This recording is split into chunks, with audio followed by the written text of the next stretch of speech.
Hello, my name is Adolfo and this is Life of Adolfo. 3 to 4 weeks ago, I watched the documentary on Netflix, The American Manhunt of Osama bin Laden. Now, the reason I'm bringing this up before I start talking of where was I at is because I felt like it was the best documentary out of all of them, for the simple fact that it had main characters of that day, the day of 9/11, and all the way to the unalived. Characters like Leon Panetta, which was, I believe, the CIA director, the someone named Black, I believe it's Cofer Black, CIA counterterrorism director. William McCarver, he's the officer that was in Afghanistan directing the attack or trying to get the SEAL team to capture or unalive bin Laden. And there was also a SEAL Team 6 member that is part of the documentary. And that led to me to remember where I was at. But first, I have to tell you the story before he was unalive. But for people that are watching this, I'm just a regular Joe when this happened. Just a regular Joe. Don't think I was doing something drastic. But in 1996, 4 or 5 years before it happened, I joined the Navy. I joined, and after I finished my school, my boot camp, they sent me to the USS Constellation CV-64 out of San Diego. CV stands for a carrier vessel. I was in a carrier. I did not know nothing of bin Laden. The first time that I actually heard bin Laden, and maybe I heard of him a little bit before, but it didn't impact me. So I just know certain things, but I didn't know who were the main characters. And I remember when we were in UAE, United Arab Emirates, and we were in Dubai. But this place, I believe, is Abu Dhabi. I don't know where we actually went to portside and go on Liberty. The problem is we couldn't go on Liberty. The reason we couldn't go on Liberty is because of a threat of bin Laden, Osama bin Laden. That's the first time I heard of him. Us sailors, being out to sea for so long, when they do a Liberty call or we are about to go to a port and visit the city, we want to go see it. We don't want to be stuck on the ship. Luckily, in Abu Dhabi, there's something called a sandbox. A sandbox is probably a mile and a half long, and it's not empty.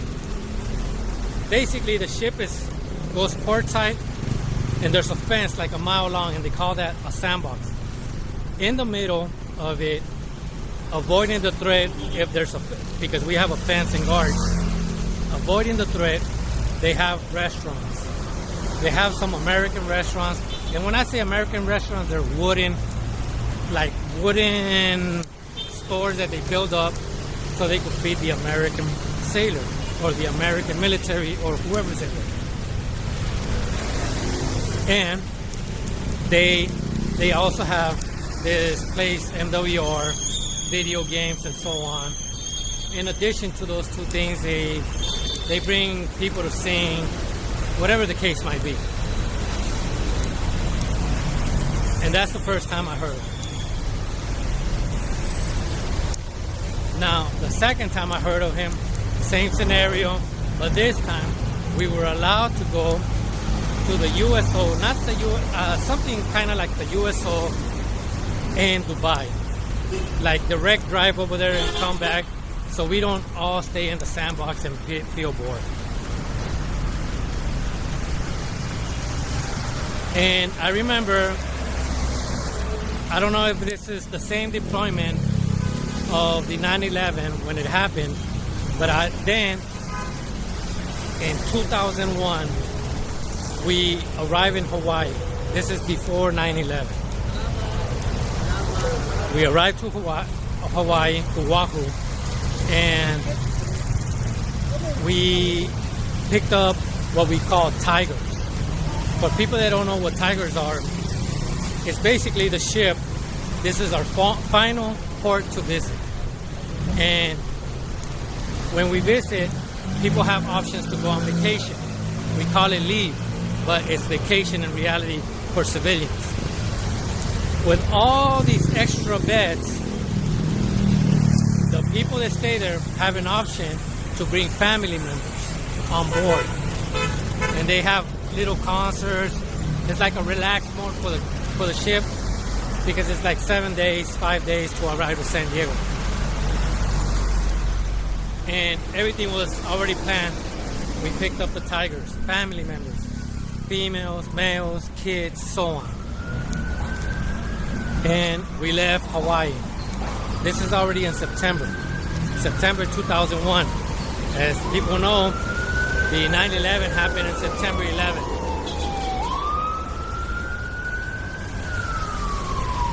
One day, I believe it's September 11th because, well, it is September 11th because we already passed the timeline where the day advances. And I remember that I was leaving the berthing. The berthing is where we sleep at. Our berthing, probably 90 people sleeping in there. You have to remember, some of the crew already left in Hawaii on vacation, and we also have family members. But I left the berthing. Going up the ladder on the berthing, there's the galley. That's where we eat. And this is in the morning. And I see a line, and I'm walking, and I hear the 1MC. That's where the captain speaks. The captain, the full bird. And he's talking to the crew. I was not paying attention for the simple fact that I'm half asleep, half awake. I'm walking to the restroom because our restroom is, you gotta go up the berthing, past the galley line where the people eat, then go to the restroom. After that, I went back to the berthing. People in line. I'm not sure if the captain is still speaking or not, but I was already leaving. I was already heading back to the berthing. I went down to the berthing, and I remember people watching the TV. On a carrier back in the day, we had cable. We had a satellite that got cable. And I thought it was a movie because we also have movies that people pick and they put them on the whole day so the crew could, enjoy time. And I remember watching CNN, and I thought it was a movie, a part of a movie with the buildings on fire or smoke. And I'm like, man, that's a good movie. That looks like a good movie that I haven't seen. But I don't like to watch movies halfway, so I went back to sleep. When I woke up, that's when I found out that what happened, what transpired when I was going to the restroom,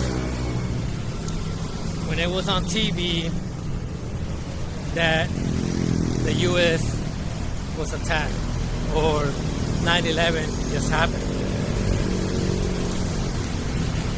When it hit me the most, and this is for all sailors when they get more mad, it's when the attack happened, they started putting out all the carriers from San Diego, Virginia, Washington, and whatever other city they're at. But those are the three major home ports in the U.S. Hawaii doesn't have carriers. they could visit, but they don't have carriers. And let me make a U-turn. I remember they were debating if we should stay out to sea because all the carriers are pulling out. They don't want the carriers to get attacked. And I was watching TV and I saw people from the Middle East celebrating with the addition of me being extended out to sea. Any sailor will get mad at that point. Sailors don't like to be extended at sea, especially after 6-7 months at sea. Now, what happened afterwards, since they were debating of us staying out to sea, they decided for us to pull in. No celebration, no parade, no anything. When I say parade, we had one year when we arrived, because it's a carrier, it's a big ship. Other ships, they don't get it. They just get a celebrating and the family waiting for the sailors to come in. But this time, we came in unannounced. We came in at night and we went on liberty. Maybe the reason why we had to pull in is because we have families. And they decided that the best option was to let us go in so they could catch our flights probably, even though I believe the flights were not allowed to, planes were not allowed to take off. I'm not sure, because I didn't see no plane except one during that 3 days that we arrived. Because I was looking up and I see a plane, I got panicked. But that's what happened for us that we were coming from deployment. Now, I'm not going to say it's the funny part, but for people that don't know, Osama bin Laden's final area before he got put into the ocean was the USS Carl Vinson, another carrier. And that one is now stationed in San Diego, the same place where we were stationed. They call it San Diego, but it's Coronado. But it's still San Diego. Anyways, that's where it was at. That's what was happening. And another thing that a lot of people won't tell people or anyone is that before you go to Hawaii and you're gonna go release the tigers so they could come, the families, is that the ship transfers some of their ammunition via helicopter at sea. Not all of it, because they still go to a place near Long Beach to go deliver the rest. But we didn't have our full ammo capability during that time as well. So not all of our ammo.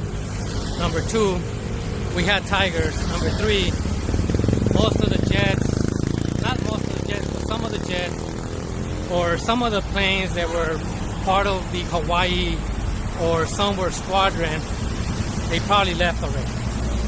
Not all of them. Some of them probably.